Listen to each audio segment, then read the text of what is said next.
Good tea.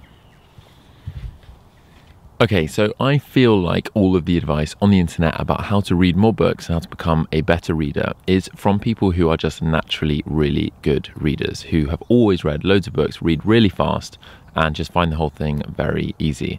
But I am not a natural reader. I have never been someone who just reads loads of books. Naturally, I don't read fast. I read actually quite slowly, and I have never managed to read very many books, but I've always wanted to read more. And I tracked my reading for a couple of years, and in 2019 I actually read 4 books, and I tried to read a book a month that year, but I couldn't do it.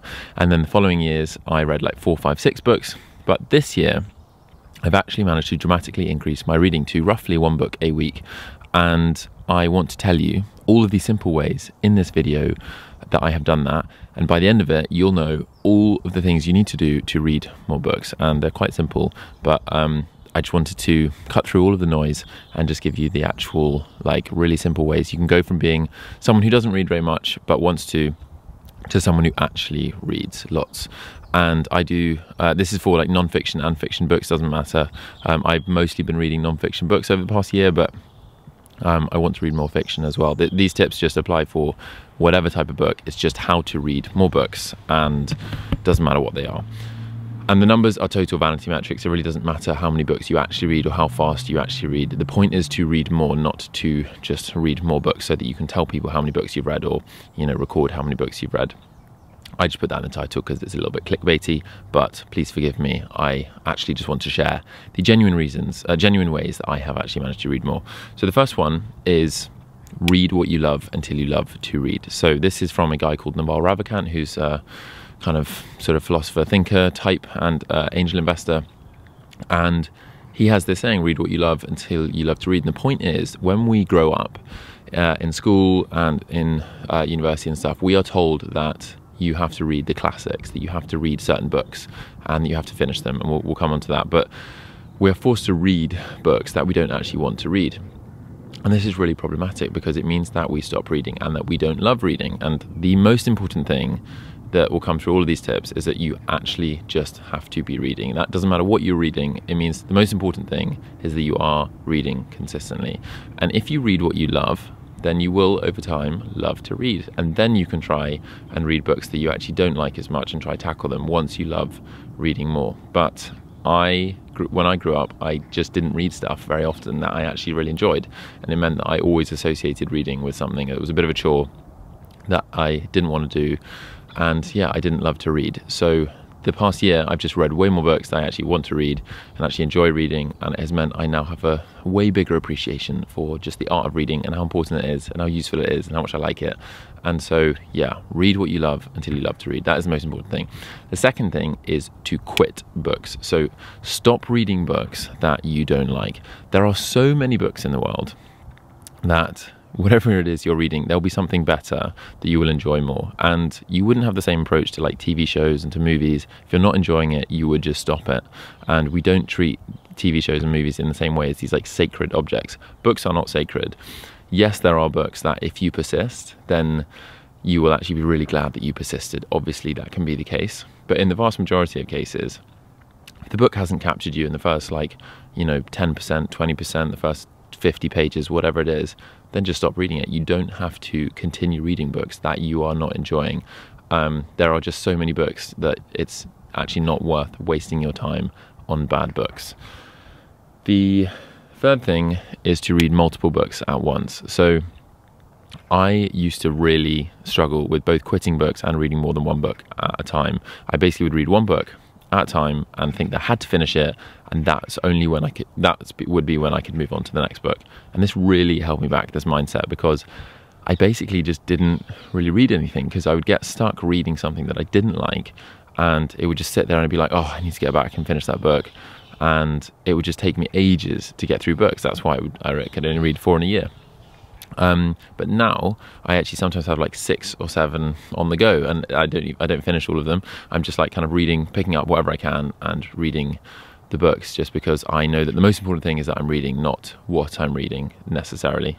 That's not always true, but the way that I've kind of managed to like make that shift is just to slowly chip away at that idea that I have to read one at a time, and I can just pick up whatever it is. I just pick up books. That's like something that I have tried to adopt more. I just pick up books and start reading them, and I don't worry if I haven't got the book that I'm currently reading with me. I'll just start something else. And that attitude has actually just meant I've read way more books, because I wasn't worried about finishing the one that I was currently reading. And combined with quitting books just meant that I've gone through way more. And confession, I have not finished every book that I've read this year, nowhere near, but I have read way more than I ever have. So I think that's more important.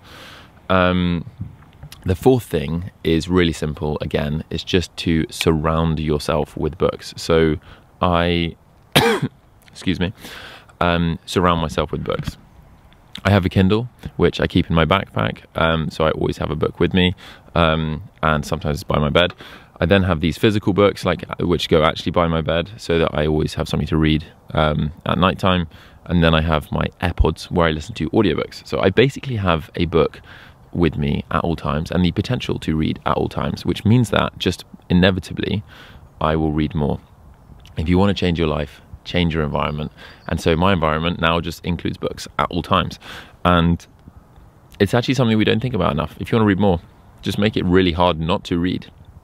And so yeah, there are books everywhere in my life now, and inevitably I just read more. So that's a really simple thing, and it's dramatically increased the number of books that I have read.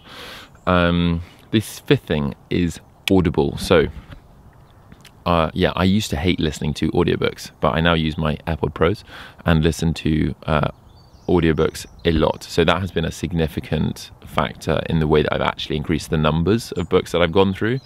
And people kind of complain about audiobooks, sometimes say that it's not quite the same as reading. I personally don't really see a difference in the way that I absorb information through listening or through reading books physically. I sort of feel like the information mostly gets stored in the same way, but also it's a great way to sample books. If I love a book that I listen to on Audible, I will then potentially buy it and have the physical version and go through that, because it does feel kind of more like, active reading a physical book than just listening. But in terms of just like tasting loads of books, Audible has been sick. I've read so many more books because I've listened to audiobooks. The first one that actually really got me into it, weirdly, was Becoming by Michelle Obama. I just put it on and really enjoyed it. And I thought, shit, maybe I can actually really enjoy audiobooks. And I never had done before. I used to just actually not be able to listen to them.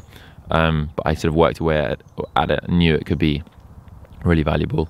And now, I listen to audiobooks all the time. So then number 6 is to read something every day. So this is obviously a very common piece of advice, but the reason it's so important is because if you want to develop a habit of some kind, then you have to kind of change your identity first. It goes identity, then kind of actions outwards, rather than actions and then change your identity. So I try to identify as a reader.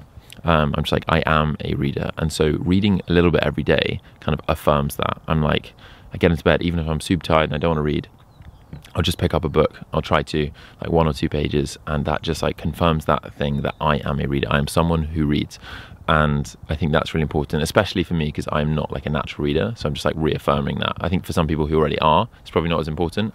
But for me, I'm trying to change my actual brain to think about the fact that I am just someone who reads books now, and just will do for the rest of my life.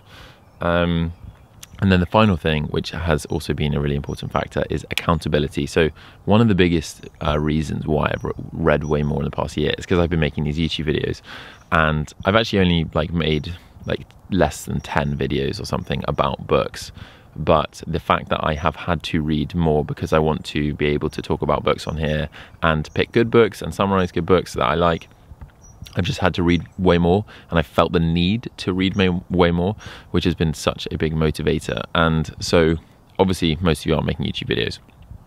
The way to do this is just have some kind of a contract with yourself, with someone else, where you're I am going to read this many books, because that just will make you read more. And obviously we don't care about the numbers, we don't care about how many books you actually read, we care about just the time spent reading, just reading more in general. It really doesn't matter how many books you read, but We just care that you're reading more. So a contract to like read a certain amount per day or a certain number of books per year, just like trying to like push up the numbers a little bit, just so that you read more, because there's so much knowledge and fun and learning through that you get through reading. So yeah, some kind of a contract with yourself or with a friend, and like holding yourself accountable to it, because that is difficult, but that is like will help you read more if you force yourself to. So that is it. That is everything that you need to know to read more books and to just be a better reader. It's not about reading way faster. It's not about like listening to audiobooks at 3 times speed. It is just about like changing your mindset and changing your environment. I would say those are the 2 biggest things for me that I have like really improved in the last year or so. Just surrounding myself with books, and then I'm also just like way more relaxed about the way that I approach books. I just kind of read whenever I want to.